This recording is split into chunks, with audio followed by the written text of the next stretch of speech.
Au 19e siècle, avec l'arrivée des magasins de jouets, les artisans locaux ont dû progressivement faire de la place aux jouets importés. L'achat de jouets n'est toutefois pas accessible pour toutes les bourses. C'est pourquoi un grand nombre de jouets artisanaux demeurent présents dans la deuxième moitié du 19e siècle. L'industrie et les nombreux catalogues de vente ont eu une influence certaine sur les artisans du pays. Aucun doute.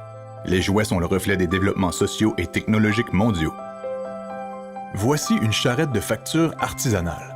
Type de jouet populaire dans les milieux ruraux au début du 20e siècle, et même bien avant, ce genre de jouet alimentait l'imaginaire de l'enfant qui pouvait faire comme les grands et promener son attelage miniature.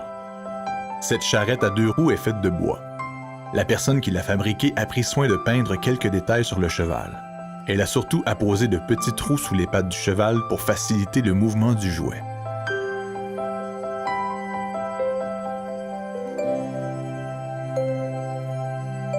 Ce modèle réduit d'une Cadillac de la fin des années 1960 impressionne par sa grande taille, soit près de 64 cm de long.